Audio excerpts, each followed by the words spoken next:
Et saisissant la gravité de cet instant, en prenant Dieu ainsi que l'assistance à témoin, c'est avec un immense honneur, fort de votre plébiscite et revigoré de votre confiance renouvelée, que je consens à relever cet énorme défi dont je viens d'être à nouveau investi, celui de présider à la destinée de notre pays pour un second mandat. Chers compatriotes, j'ai appris à communier avec vous et à mieux vous connaître dans ce qui vous anime autant que dans ce qui constitue le lot de vos principales attentes et préoccupations. J'ai conscience des attentes que peuvent susciter le chômage, la création d'opportunités d'emploi pour les jeunes, les femmes ou encore les personnes vivant avec handicap.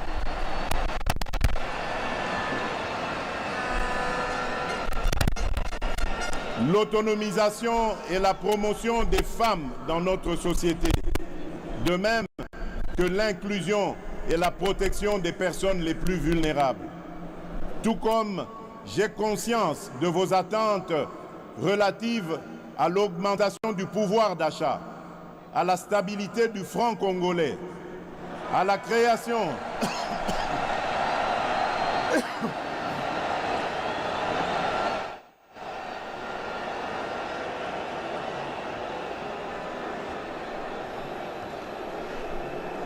Je disais, tout comme j'ai conscience de vos attentes relatives à l'augmentation du pouvoir d'achat, la stabilité du franc congolais, la création d'une véritable industrie qui pourra concourir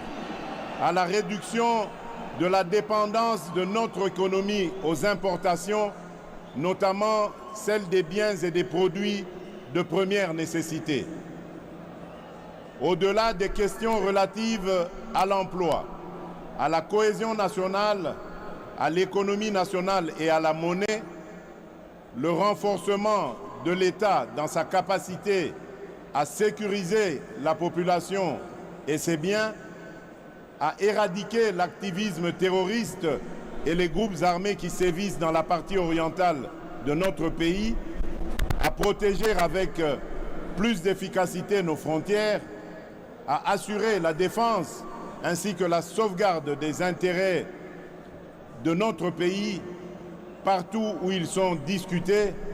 sont là autant de sujets qui aujourd'hui nourrissent vos préoccupations. Ces préoccupations pour lesquelles des actions visibles ont été réalisées au cours du précédent mandat et qui continueront d'être au centre de l'action gouvernementale sous mon impulsion et au moyen de ma vision. Une vision, mieux, une ferme prédisposition pour l'action, déclinée à travers les 6 engagements contenus dans le projet de société que je vous ai présenté au moment de solliciter vos suffrages. Ce nouveau quinquennat aura ainsi pour objectif, premièrement, de créer plus d'emplois en accélérant la promotion de l'entrepreneuriat, notamment celui des jeunes, et au moyen d'une approche volontariste inspirée de nos réalités sociétales. Deuxièmement, de protéger le pouvoir d'achat des ménages en stabilisant le niveau de l'inflation et en maîtrisant le taux de change. Troisièmement,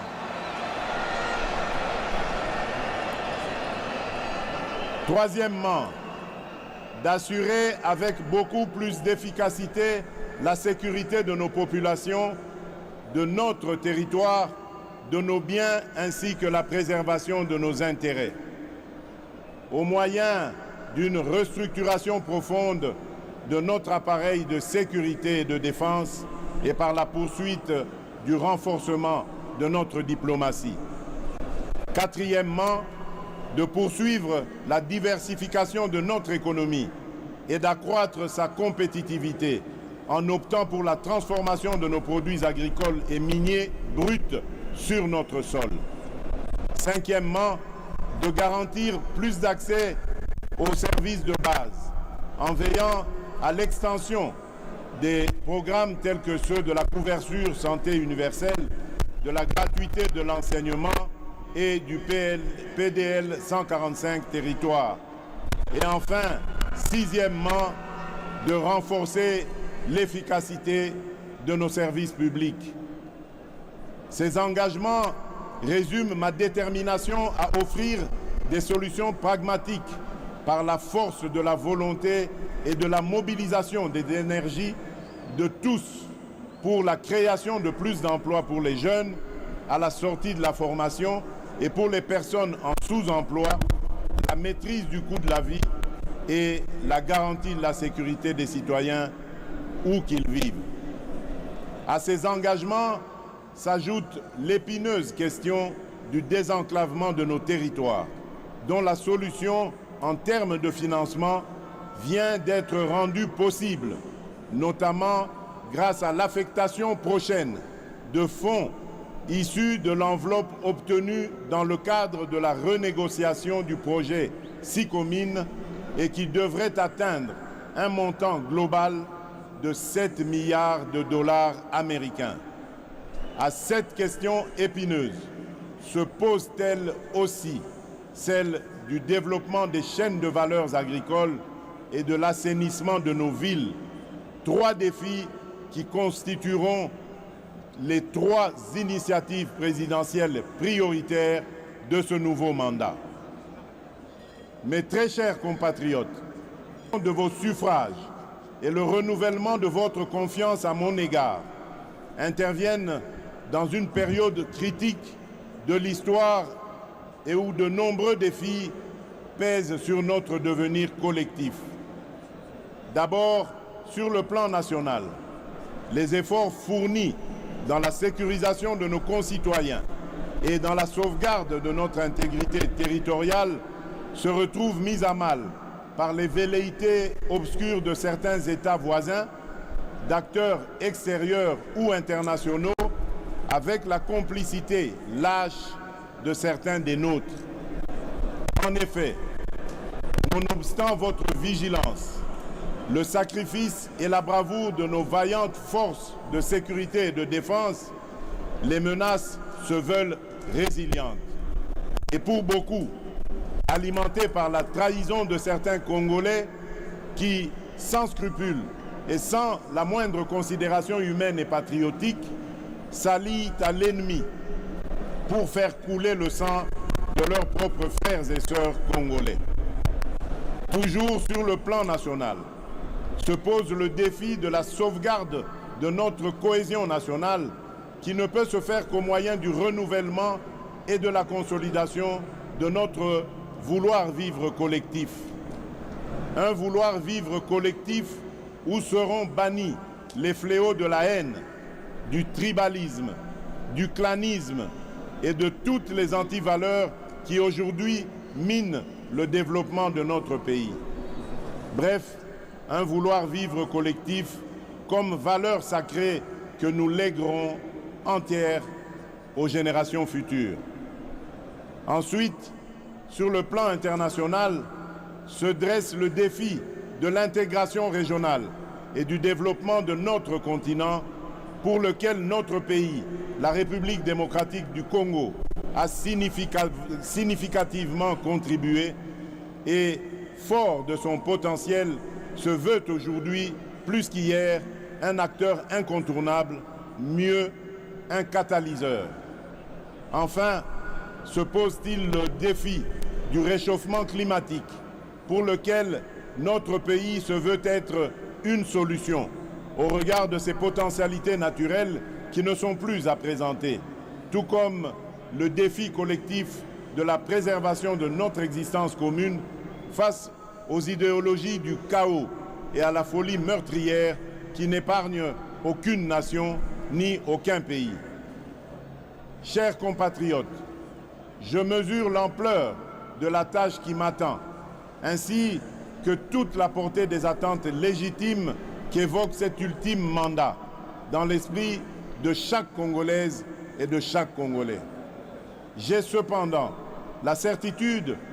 que par votre concours et interpellé par ce devoir patriotique qui consiste à rassembler toutes nos forces et nos intelligences, nous serons capables de combler ces attentes et de relever le défi d'assurer la destinée de notre pays. Mes très chers compatriotes, nous y sommes. Par cette cérémonie solennelle d'investiture, je reprends donc le bâton de commandement que vous m'aviez confié avec la détermination de maintenir allumé le feu sacré de notre nation. À présent, il s'agit pour nous de transformer durant les 5 prochaines années les prouesses que nous avons réalisées et de parachever l'avènement d'un Congo plus uni, mieux sécurisé et plus prospère. Il s'agit désormais pour nous de rester mobilisés et soudés dans notre lutte contre l'insécurité et la pauvreté, nos seuls et réels ennemis. Il s'agit à présent pour la nation de croire aujourd'hui plus qu'avant en notre communauté de destin et d'y travailler de manière beaucoup plus harmonieuse, tout en veillant à ne pas laisser émerger ni triompher et en s'assurant à ceux qu'ils soient poursuivis dans leur dernier retranchement et qu'ils subissent la rigueur de la loi, toutes celles et ceux qui ont choisi et qui seront tentés d'emprunter la voie de l'ignominie et de la barbarie. Tirant les leçons de l'expérience passée et ayant à l'esprit vos aspirations exprimées, je m'engage à user de tout ce qui est en mon pouvoir pour que les erreurs du passé ne se reproduisent plus et pour que les actions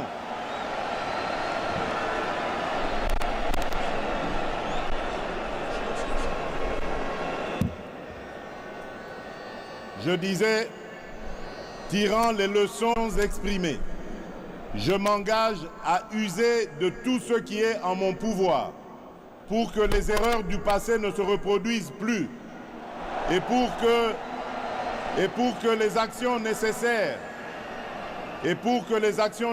à l'avancement de notre pays soient promptement prises.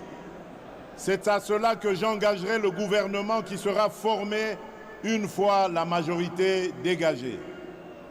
D'ores et déjà, j'appelle tous les animateurs des institutions publiques, à quelque échelon que ce soit, toutes les citoyennes et tous les citoyens à un sens élevé de patriotisme, afin que notre rêve commun à tous de voir notre Congo dans toute sa splendeur devienne une réalité.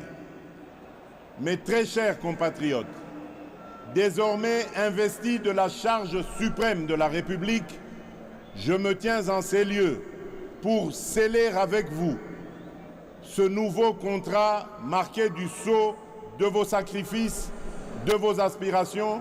de votre vitalité. Vous avez démontré à la face du monde, par la force de votre dignité, de votre courage, de votre résilience, de votre vigilance et de la lueur de la flamme patriotique qui jaillit en vous, qu'un Congo transfiguré est né. Excellences, messieurs les chefs d'État et de gouvernement, Excellences, mesdames et messieurs les représentants des chefs d'État et de gouvernement, honorable président de l'Assemblée nationale, honorable président du Sénat, monsieur le Premier ministre, chef du gouvernement, monsieur le président de la Cour constitutionnelle, monsieur le premier président de la Cour de cassation, madame la première présidente du Conseil d'État, honorables députés et sénateurs, mesdames et messieurs les membres du gouvernement, mesdames et messieurs les chefs de mission diplomatiques et représentants des organisations du système des Nations Unies,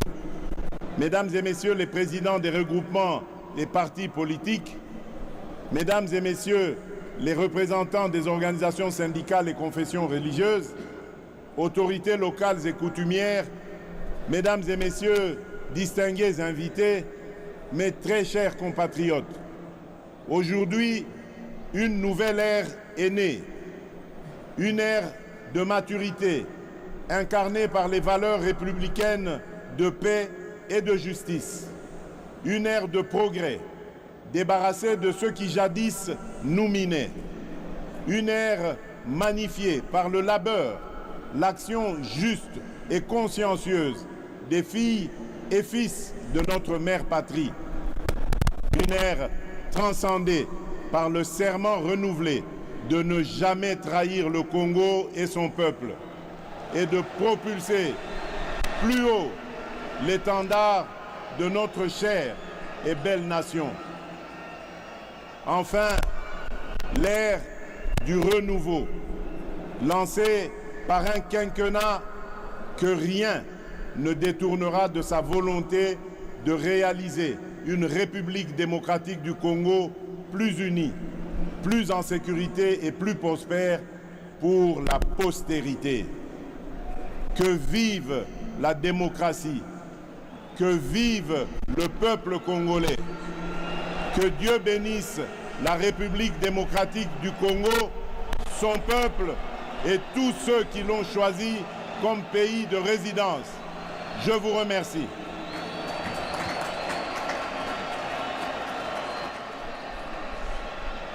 Excellences, Monsieur le Président de la République, avec l'expression de nos hommages renouvelés, le protocole vous invite à regagner la tribune pour recevoir les félicitations de la très distinguée Première Dame, de vos homologues chefs d'État, chefs de délégations étrangères et de différentes personnalités présentes à cette grandiose et historique cérémonie.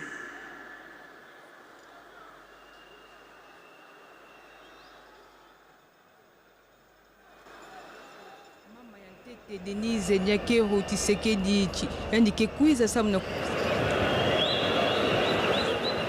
déclare son audience solennelle et publique de ce jour close et pour permettre aux membres de la composition de présenter leurs félicitations déférentes et leur civilité au chef de l'État. Ntangu na ntangu mbala ya kele ntangu ya bazuzi bakeluta na ntwala ya beto mfumo insi samna kupesa yandi mbote pe kusiamisa yandi pamba VCC biyai yandi mevwa tanlele ya kimfumu ya kutwadisa insi na beto samu na mbala ya zole ya mvimba mutindu beto kena kulanda yau na bifikula bazuzi bakena luta mosi kupesa ya beto mfumo insi mbote pe kusiamisa yandi kulozila yandi nkata ya fololo kutia munina yandi mente ya lusaku munu yandi kwenda na ntwala pe yandi vwanda na kiti nandi ya kimfumu ya kele diambu ya mbote pe ya kiese beto kina kumona na bifikula ya insi na beto ya cheleka na diskulu ya mfumu wa insi beto yonso mekatuka landa yau yandi metu bati kubaka kimfumu nandi ya kele bamambu yonso mesoba bamambu ya imbi yai salamaka yake futuka diaka ve yandi kenwana samu na ndembama ya insi na beto yandi kenwana samu na kutombula nkento pe kupesa baleke kisalu ya cheleka yandi zabisaka tia yandi kenwana diaka samu diambu ya dollar ya kitape luzingu ya nkangu ya vwanda ya mbote ya cheleka mukele penepene ya kapitaine Mwamba Mukanza Mwanza Mukanza Jean-Pierre sabisa beto na bunkufi inki mezu na tuba 21 kano ya bamekatuka budila mfumu wa insi tango bakaka kimfumu ya kele kampanye na mono Nadine Ntoto mutindu ya 21 ku na yeme monisande ya na beto kwaku 21 kuna même monise yeko yina kuvanda commandant suprême ndena yao betuke bulaka 21 kuwa samna kuyamba yandi mpamba ve yandi mutuke tu arisaka mvita kana betu zero kwena mvita yandi mutuke de kulomba ke mvita kusalama tala kiyeko ina yandi ya commandant suprême metinda betu no kuyamba yandi na nima nyosu ya ibelo tamona ke défilé ta salema posé avec le président de la République une photo de famille après la cérémonie d'investiture du chef de l'État Félix Antoine Tshisekedi Tshilombo, qui est là, au milieu des juges de la Cour constitutionnelle. De part et d'autre, il y a le président de la Cour, Dieudonné Kamuleta, et de l'autre côté, le procureur général. Donc à la droite du chef de l'État, Félix Antoine Tshisekedi Tshilombo, il y a le procureur général, Mokolo Kokesha. Voilà, le procureur général de la Cour constitutionnelle. Ils sont en train de prendre une photo de famille avec le président de la République, Félix Antoine Tshisekedi Tshilombo, une manière d'immortaliser cet instant. Frank Chola, mon petit frère, mais on dit une vision mounena, pour propager malheureusement ce qui se passe à Kouetou.